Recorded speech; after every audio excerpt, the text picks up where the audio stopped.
Satu hal yang perlu kita sadari bahwa iblis atau yang disebut setan atau Lucifer. Jadi iblis, setan, Lucifer itu sama sinonim. Itu pada oknum tunggal.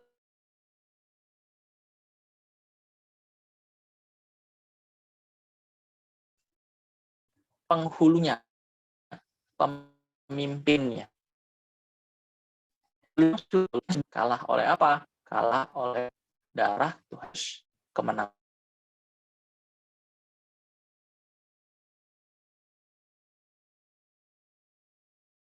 Tuhan Yesus di atas kayu dengan parousia atau kedatangan Tuhan Yesus yang kedua kali. Orang-orang yang akan dilanjutkan terus hidupnya di baru dan bumi yang baru. Sementara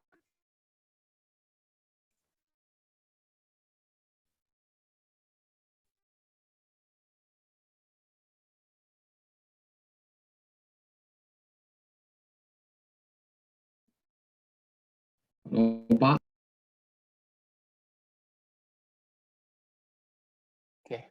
sementara orang-orang yang tidak berusaha hidup sesuai dengan yang Tuhan mau, hidup menurut maunya sendiri, menurut caranya sendiri, sama dengan mengikuti kemauan si jahat, akan dihukum bersama-sama dengan iblis nanti. Jadi iblis statusnya memang sudah kalah secara status ya. Tapi perlu kita ingat bahwa iblis atau yang disebut setan atau Lucifer itu belum dihukum. Nah, ini yang perlu kita cermati. Iblis sudah kalah secara status. Tapi perlu kita ingat bahwa iblis belum dihukum. Dan kita sebagai orang percaya belum menang. Iblis belum dihukum, kita belum menang. Maksudnya menang apa? Nanti kita akan bahas ya. Cara mengalahkan iblis dengan apa? Nanti kita bahas. Jadi kalau ada orang Kristen yang mengklaim dirinya sudah menjadi pemenang, lebih dari pemenang, sebetulnya dia nggak ngerti kebenaran Alkitab.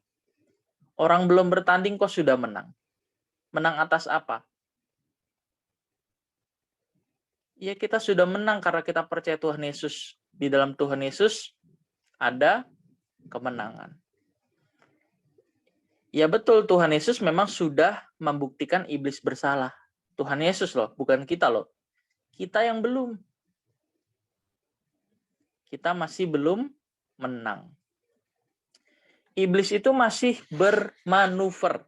Bermanuver itu apa ya bahasa sederhananya? Masih gencar menyesatkan manusia. Masih giat untuk menipu serta membinasakan manusia. Serta menghalangi penggenapan amanat agung Tuhan Yesus. Nah, amanat agung Tuhan Yesus itu apa? Kita bisa baca, kita bisa lihat di Matius 28 ayat yang ke-19. Isinya adalah, jadikanlah semua bangsa muridku dan baptislah dalam nama Bapa, Anak, dan Roh Kudus, dan ajarlah mereka melakukan segala sesuatu yang kuperintahkan kepadamu. Jadi amanat agung itu isinya adalah perintah untuk dimuridkan. Perintah untuk menjadi murid. Jadikanlah semua bangsa muridku. Nah, iblis berusaha supaya kita ini tidak menjadi muridnya Tuhan Yesus. Menjadi murid artinya menjadi sama dengan gurunya. Menjadi murid artinya menjadi sama dengan gurunya. Alkitab berkata, barang siapa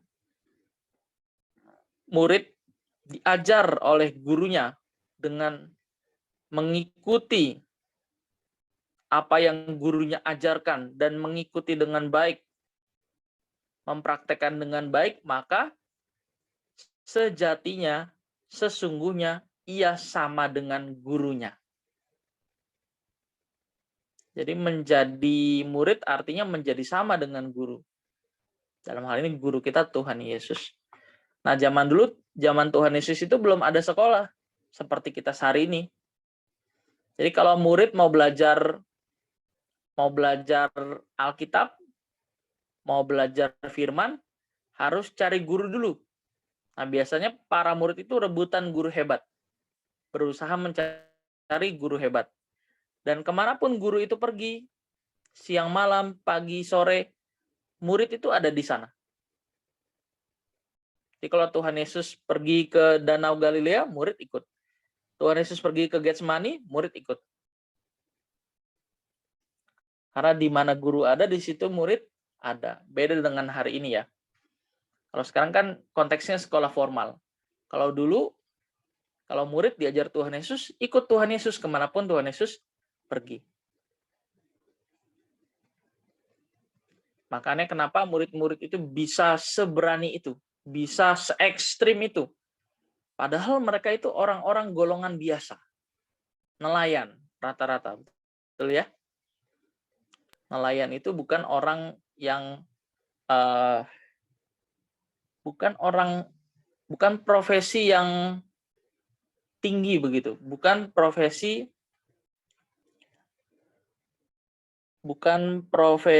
yang cukup dibanggakan.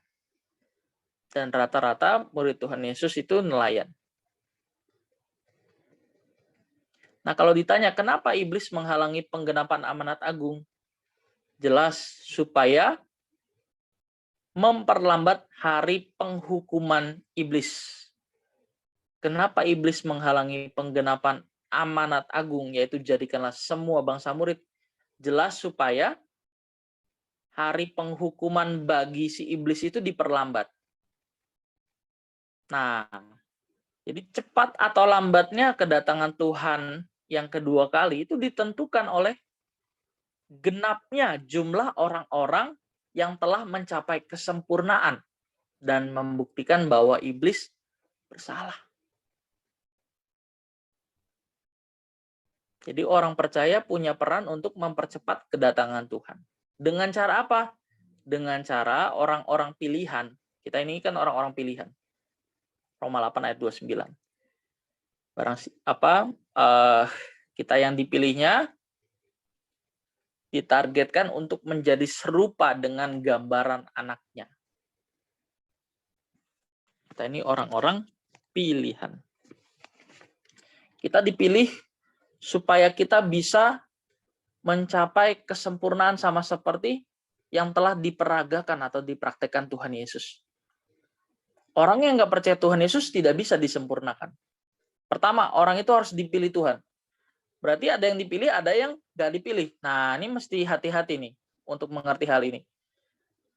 Tentu dipilih di sini bukan dipilih untuk selamat, sementara yang tidak dipilih itu tidak selamat. Bukan. Yang dipilih di sini artinya, maksudnya adalah dipilih untuk bisa memiliki kualitas cara hidup sama seperti Tuhan Yesus. Yang nggak dipilih, kualitasnya ya kualitas moral pada umumnya. Tuntutannya adalah melakukan hukum, peraturan-peraturan, atau yang orang-orang mengerti sebagai kebaikan. Jadi mereka akan dituntut berdasarkan itu. Kalau kita orang Kristen dituntut menurut keserupaan. Keserupaan maksudnya menurut kualitas. Apakah pikiran perasaan kita memiliki kualitas seperti yang dikehendaki oleh Allah? Maka Yohanes 1 ayat 12 di sana dikatakan, barang siapa percaya kepadanya diberikannya kuasa supaya menjadi anak-anak Allah. Penting nih. Barang siapa percaya kepadanya diberinya kuasa. Yang percaya loh ya, diberinya kuasa supaya menjadi anak-anak Allah. Nah, anak Allah itu apa? Anak Allah di Alkitab, di Roma ditulis Anak Allah adalah orang-orang yang dipimpin oleh Roh Allah. Dipimpin Roh Allah apa? Dipimpin Roh Kudus. Roh Allah, Roh Kudus sama. Dipimpin Roh Kudus maksudnya apa? Dipimpin oleh kehendak Allah. Maka Roma 12 ayat 2 di sana dikatakan, janganlah kamu menjadi serupa dengan dunia ini, tetapi berubahlah oleh pembaharuan budimu, supaya kamu dapat membedakan manakah kehendak Allah, apa yang baik, apa yang berkenan, dan yang sempurna.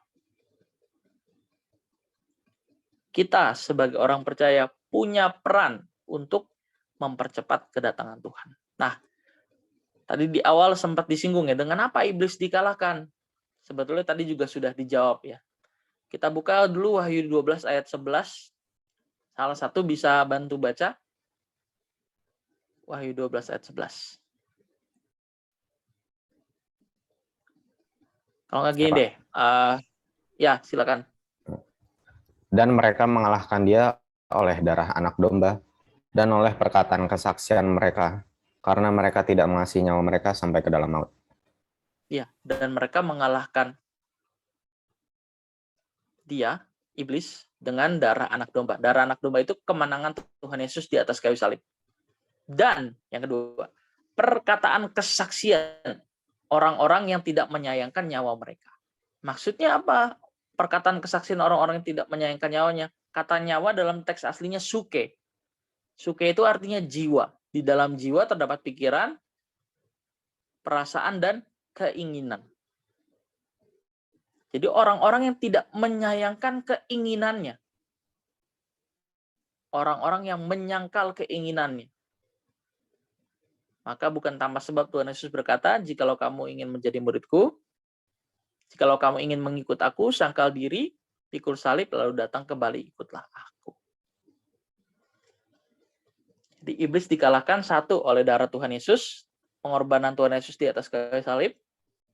Yang kedua adalah perkataan kesaksian mereka atau orang-orang yang tidak menyayangkan nyawa atau keinginan mereka. Nah, sekarang kita buka Ibrani 5 ayat 9.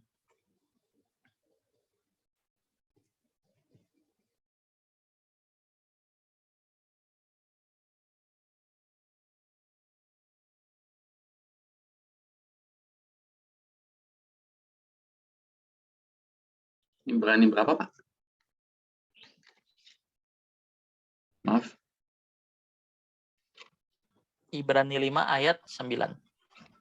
Oke.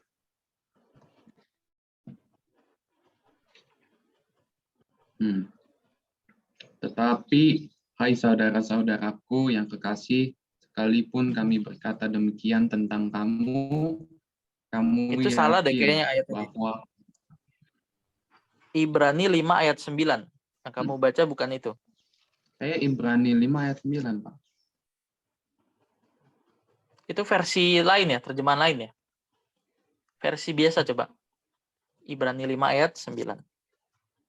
Dan sesudah ia mencapai kesempurnaannya, yang itu.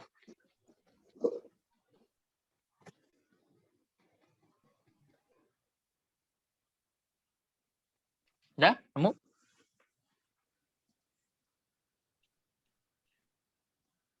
Ibrani 5 ayat 9. Dan sesudah ia mencapai kesempurnaannya, ia menjadi pokok keselamatan yang abadi bagi semua orang yang taat kepadanya. Iya. Dan sesudah ia di situ siapa? Tuhan Yesus. Mencapai kesempurnaannya. Ia menjadi pokok keselamatan yang abadi bagi semua orang yang taat kepadanya. Nah, ini konteksnya apa? Ingat Filipi 2, Tuhan Yesus mengosongkan diri. Dalam teks aslinya kenosis. Mengosongkan diri itu apa? Menjadi sama, mengambil rupa sama dengan manusia. Dalam hal ini keilahiannya dikosongkan. Loh, terus bagaimana pernyataan atau pertanyaan Tuhan Yesus 100% Allah, 100% manusia?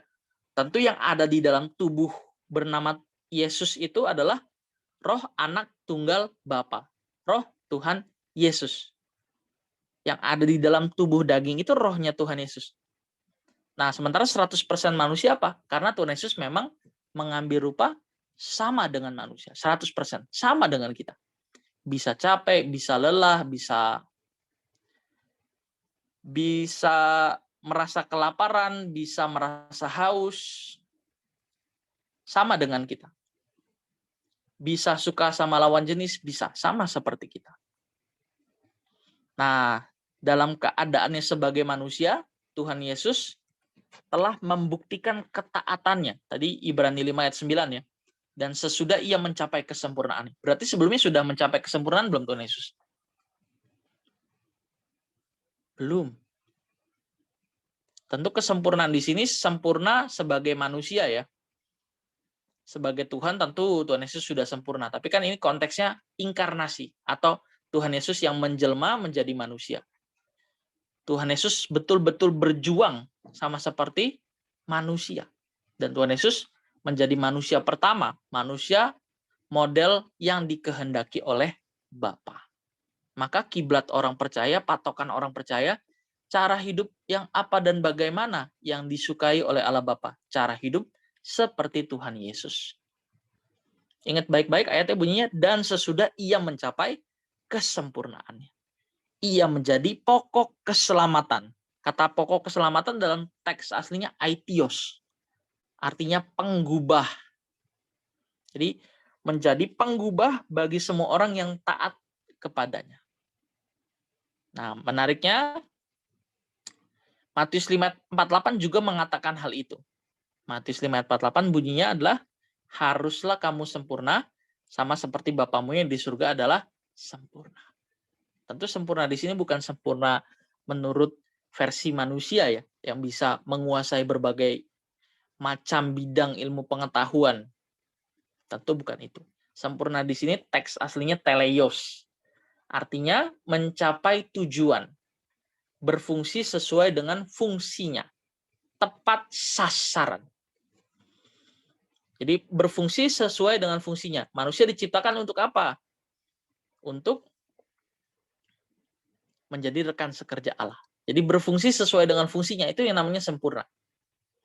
Nah, Tuhan Yesus memperagakan cara hidup yang sempurna itu. Kebaikan yang berstandar moral Allah. Kalau umat perjanjian lama standarnya apa?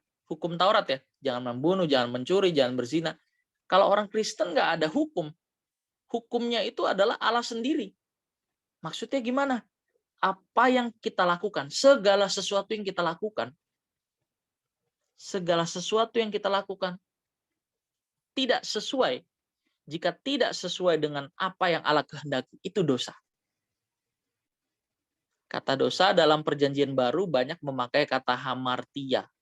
Hamartia artinya meleset. Segala sesuatu yang kita lakukan tidak sesuai dengan pikiran perasaan Allah, tidak sesuai dengan kehendak Allah, itu dosa. Jadi apa yang menjadi hukum kita? Yang menjadi hukum kita adalah kehendak Allah sendiri. Maka orang percaya harus punya hubungan dengan Allah. Supaya tahu apa yang Allah kehendaki untuk dilakukan. Seperti yang tadi sudah kita bahas, Roma 12 ayat 2 ya. Janganlah kamu menjadi serupa dengan dunia ini. Tetapi berubahlah oleh pembaharuan budimu, supaya kamu dapat membedakan manakah kehendak Allah, apa yang baik, apa yang berkenan, dan yang sempurna. Apa yang baik, berkenan, dan sempurna. Bukan hanya baik, tapi juga berkenan. Bukan hanya berkenan, tapi juga sempurna. Nah, ini penting diperhatikan. Iblis itu tidak takut dengan manusia baik. Bahkan iblis juga tidak takut orang yang hanya menjalankan rutinitas agama. Iblis tidak takut dengan manusia religius. Iblis hanya gentar kalau orang percaya, yaitu kita, menjadi serupa dengan Tuhan Yesus. Tadi serupa artinya apa? Kata serupa dalam teks aslinya demut ya. Kita pernah bahas ya, selem demut ya. Demut artinya kualitas pikiran, perasaan, dan kehendak bebas seperti yang dikehendaki oleh Allah. Jadi iblis hanya takut kalau kita jadi seperti Tuhan Yesus. Iblis takut kalau kita jadi sama dengan Tuhan Yesus.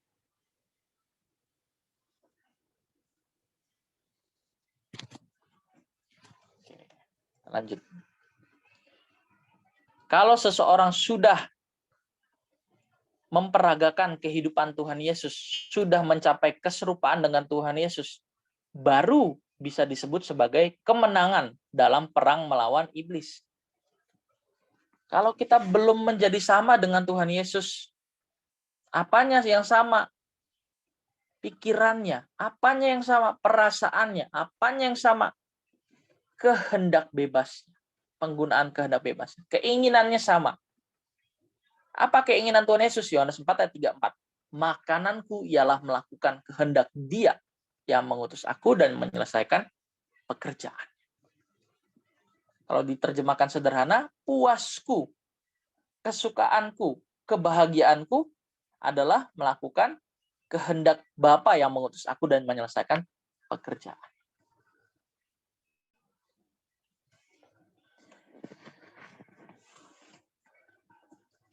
Maka sebelum kita mengalahkan iblis, hal yang tidak kalah penting adalah kita harus mengenali siapa musuh kita dalam peperangan rohani ini, supaya kita tidak terkecoh. Nah, sebuah kutipan dari sebuah buku berperang, buku seni berperang ala Sun Tzu. Nah, ini bukunya cukup familiar ya. Saya mengutip quote dari buku seni berperang ala Sun Tzu, dia bilang seperti ini. Bila tahu kekuatan musuh dan juga tahu kekuatan diri sendiri, 100 kali perang tidak akan menemui bahaya. Jika mengenal diri kita, mengenal kekuatan musuh, 100 kali perang tidak akan menemui bahaya. Sebaliknya, bila tidak tahu kekuatan musuh dan tidak tahu kekuatan diri sendiri, setiap kali perang pasti bisa sangat berbahaya dan berakibat fatal. Maksudnya apa? Binasa. Binasa. Binasa itu bukan kematian ya. Binasa artinya adalah bukan hanya kematian. Binasa itu arti sesungguhnya adalah terpisah. Keadaan terpisah dari Allah selamanya. Itu namanya binasa. Nah, masalahnya banyak orang Kristen itu menganggap kalau iblis itu sudah tidak berdaya lagi. Banyak dari orang Kristen, dari kita, orang Kristen, orang Katolik menganggap lemah kuasa musuh atau kuasa si iblis. Karena merasa yakin, karena merasa bahwa iblis sudah dikalahkan oleh Tuhan Yesus di atas kayu salib sehingga tidak berdaya lagi. Iblis memang sudah berstatus kalah ya, tadi di awal kita sudah bahas. Tapi iblis itu belum dihukum. Belum dihukum. Masih bisa bermanuver. Maka kalau kita tidak berhati-hati, habis kita. Maka kita perlu mengenal siapa kita di dalam Tuhan dan siapa musuh Allah ini, si iblis. Di Alkitab, iblis dijuluki sebagai bapa segala dusta. Dusta artinya bohong. Bapa segala kebohongan.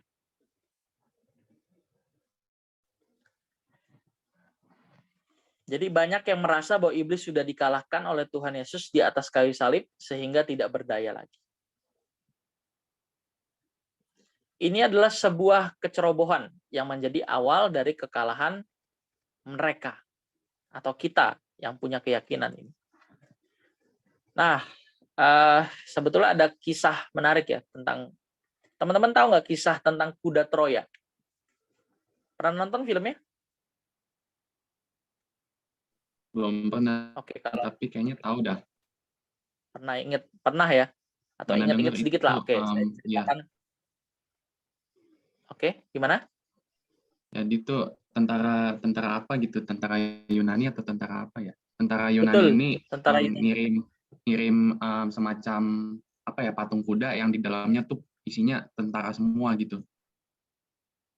Ya, betul. Oke, saya ceritakan secara singkat ya. Tahukah kita tentang kisah kuda Troya? Kisah bangsa Akhaya, yaitu orang-orang Yunani yang menyerang kota Troya. Jadi ini pertempuran antara orang Yunani, bangsa Akhaya dengan orang Troya. Kisah bangsa Yunani atau bangsa Akhaya yang menyerang kota Troya dengan membangun sebuah kuda raksasa, kuda kayu raksasa yang isinya adalah beberapa prajurit mematikan. Jadi di dalam patung kuda besar itu, di dalamnya ada prajurit mematikan. diisi prajurit elit mematikan.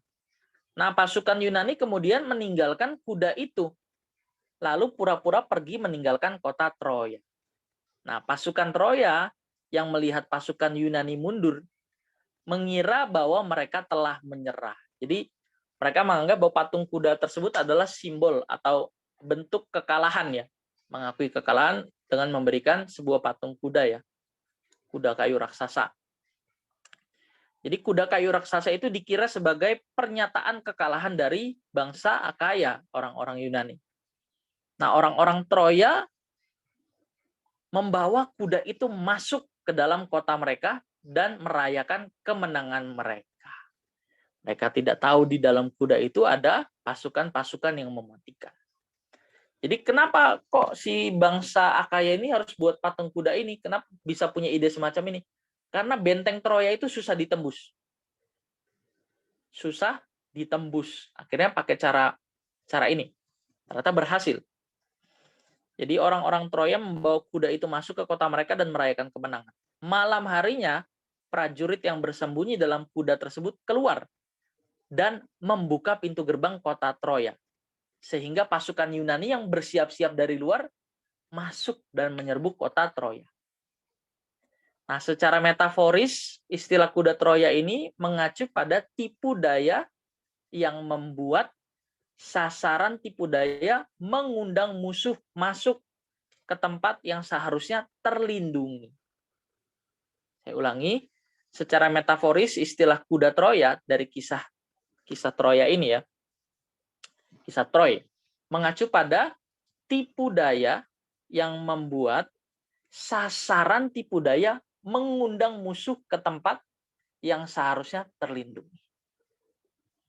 Nah, ini sama dengan kita. Sebenarnya apa meaning cerita ini? Sama dengan kita. Pikiran kita itu ibarat benteng kota Troya yang disusupi oleh filosofi dunia, pikiran-pikiran jahat yang sebetulnya dari iblis. Kisah kuda Troya ini menjadi gambaran bahwa iblis pun juga seakan-akan kalah, bersikap lembek, bersikap humanis, agar manusia tidak sadar dan berjaga-jaga. Tetapi sebenarnya mematikan. Dalam 1 Petrus 5 ayat 8 dikatakan iblis itu, oke baca deh. Coba, 1 Petrus 5 ayat 8. Sama Yohanes 8 ayat 44. Satu-satu deh. Andreas baca 1 Petrus 5 ayat 8. Brandon baca Yohanes 8 ayat 44.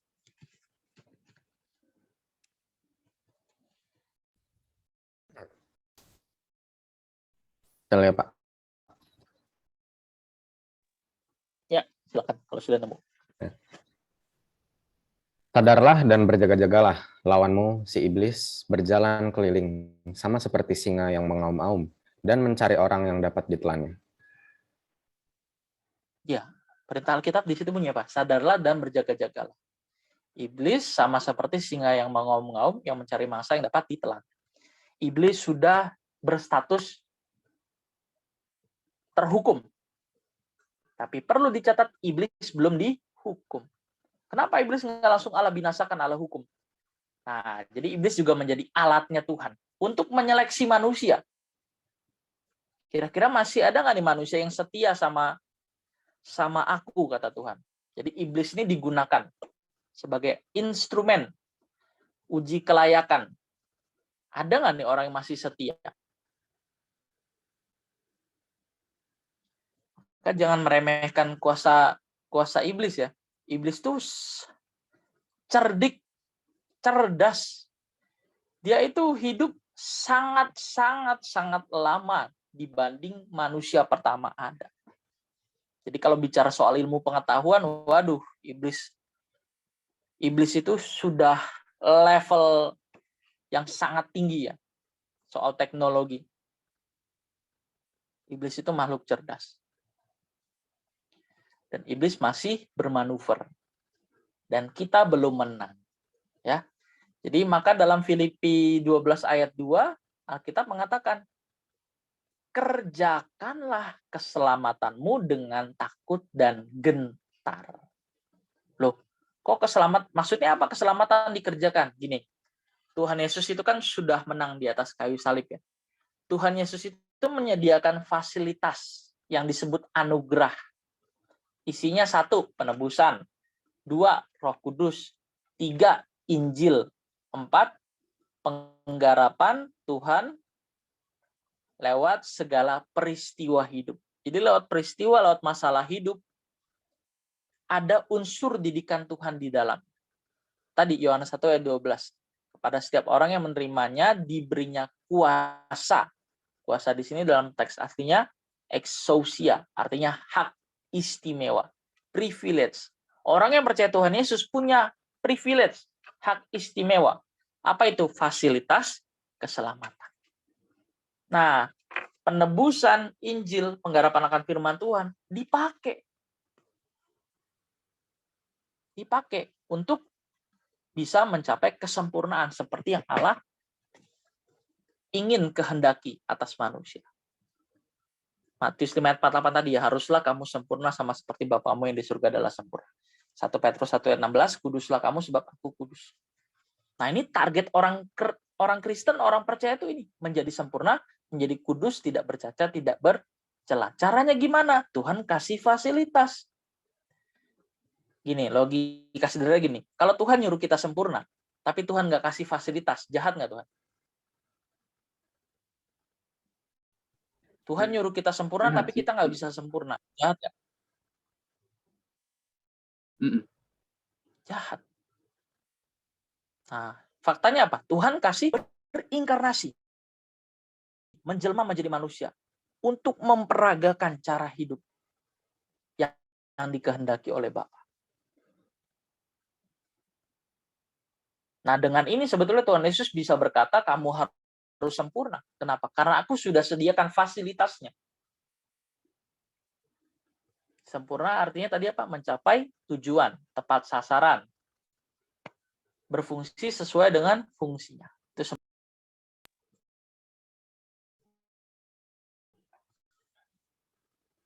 Oke, Yohanes 8 ayat 44 dibaca. Brandon tadi ya. Iblislah yang menjadi bapamu dan kamu ingin melakukan keinginan-keinginan bapamu. Ia adalah pembunuh manusia sejak semula. Ia tidak ada kebenaran. Apabila ia berkata dusta, ia berkata atas kehendaknya sendiri, sebab ia adalah pendusta dan bapa segala dusta. Iya, iblis adalah pembunuh manusia sejak semula. Apabila ia berkata bohong, berkata dusta, ia berkata atas dirinya sendiri. Dan iblis adalah bapa segala dusta. Jadi dari sini kita tahu kalau iblis itu sangat licik. Manusia pertama, nenek moyang kita, Adam dan Hawa pun tertipu. Kalau lu makan buah ini, lu jadi Tuhan. Wah, padahal yang Tuhan mau apa? Kamu boleh makan apa aja yang ada di taman ini, asal jangan kamu makan buah yang ada di tengah itu. Buah dari pohon pengetahuan baik dan yang jahat. Sebab jikalau kamu memakannya, kamu akan mati. Yang Tuhan mau itu adalah kita menjadi seperti yang dia kehendaki. Yang iblis tawarkan adalah kamu jadi kayak Tuhan. Beda nggak? Yang Tuhan mau itu menjadi seperti yang Allah kehendaki. Yang iblis tawarkan, kamu jadi seperti Tuhan. Tahu yang baik, tahu yang jahat. Serupa tapi tak sama. Nah, ini betapa liciknya iblis itu. Maka kalau kita tadi sudah melihat, kita sudah menyaksikan, kita sudah mendengarkan cerita singkat tentang kuda Troya ya. Benteng Troya itu susah ditembus. Tapi dengan strategi tadi, dengan membuat patung kuda kayu di dalamnya berisi orang-orang pasukan elit ya.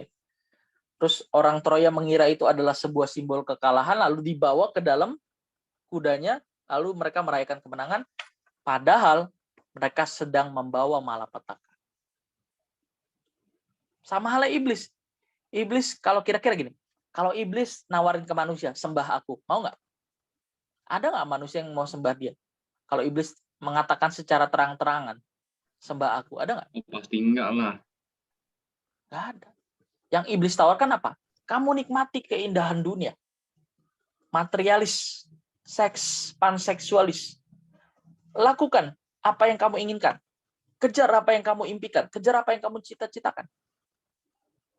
Sama seperti kuda Troya tadi. Secara tidak langsung, pelan-pelan tapi pasti, iblis sedang menyuntikkan filosofi atau cara pandang atau filsafat dunia untuk menyimpangkan orang percaya agar tidak menjadi seperti Tuhan Yesus.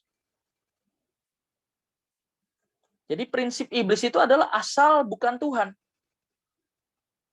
Nggak apa-apa kamu jadi baik, nggak apa-apa kamu taat beragama, asal jangan jadi seperti Tuhan Yesus. Nah, repot kan?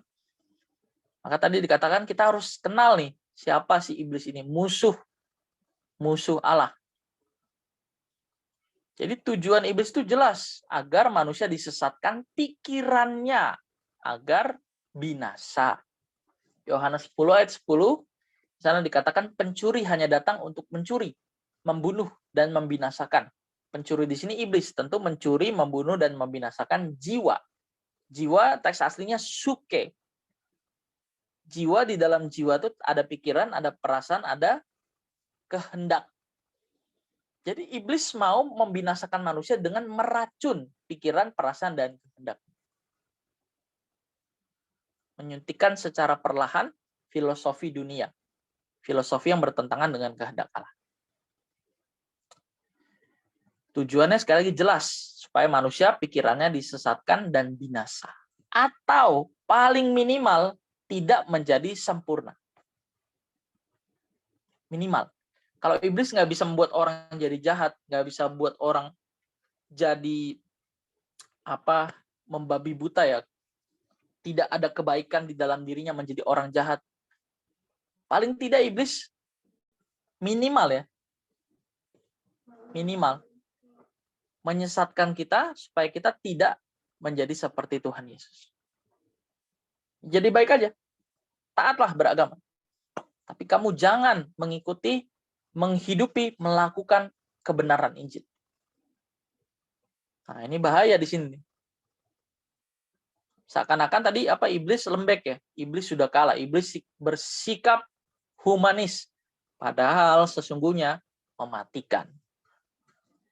Jadi ingat bahwa iblis lari dari Anda bukan karena Anda orang yang baik, orang yang taat beragama atau menjalani rutinitas agama. Bahkan bila Anda adalah seorang Kristen. Iblis lari dari Anda karena Anda atau kita seperti Kristus yang tunduk kepada Allah. Oke, kita buka satu ayat terakhir ya. Saya ulangi dulu. Ingat, iblis lari dari kita bukan karena kita menjadi orang baik. Iblis lari dari kita bukan karena kita orang yang taat beragama atau menjalani rutinitas agama. Bahkan bila kita seorang Kristen. Kristen itu artinya pengikut Kristus, dari kata Kristianos.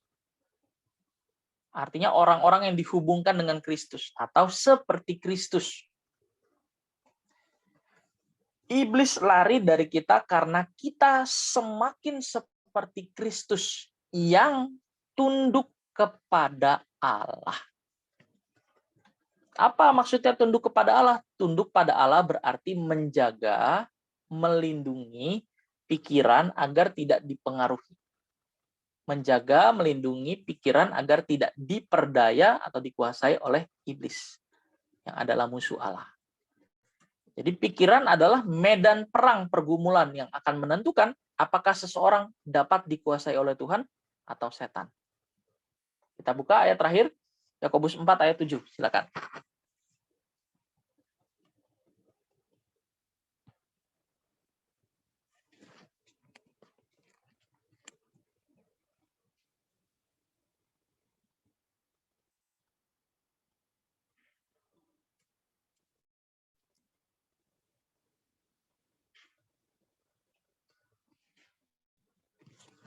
Ada yang sudah dapat?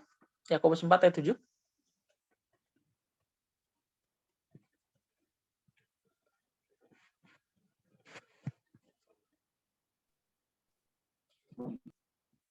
Neil Martin deh, coba baca.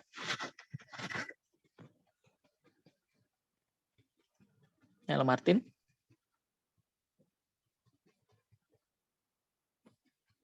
Ya, aja Pak. Udah ketemu? Oke, silakan. Karena itu tunduklah kepada Allah dan lawanlah iblis, maka ia akan lari daripadamu. Ya, coba sekali lagi lebih keras tapi pelan-pelan bacanya. Karena itu tunduklah kepada Allah dan lawanlah iblis, maka ia akan lari daripadamu.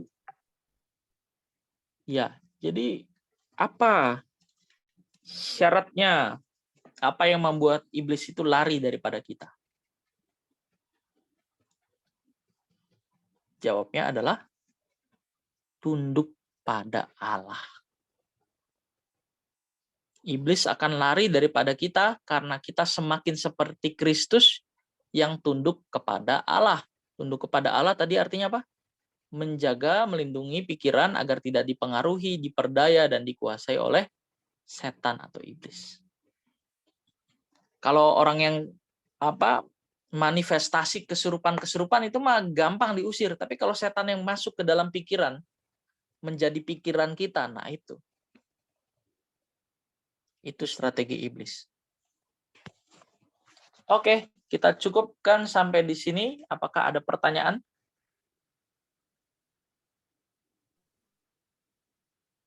Mau nanya, Pak? Ya. Berarti itu Yesus itu merupakan fasilitas kita dong, Pak. Soalnya menjadi contoh pada kita. Teladan. Tuhan Yesus menjadi model, role model, menjadi prototipe manusia yang dikehendaki oleh Allah. Jadi Tuhan Yesus bukan hanya menjadi teladan, tapi juga menyediakan sarana keselamatan tadi, fasilitas keselamatan. Apa aja? 1, penebusan. 2, Roh Kudus. 3, Injil. 4, penggarapan firman Tuhan lewat setiap masalah. Lewat segala peristiwa. Jadi kebenaran firman yang kita pelajari itu nanti akan bersuara pada saat ada situasi-situasi yang nggak mengenakan. Nah, ini fasilitas dari Tuhan. Supaya kita bisa sempurna. Masalahnya, dipakai apa enggak fasilitasnya? Gitu. Oke. Terima kasih, Pak. Oke. Ada lagi yang mau tanya?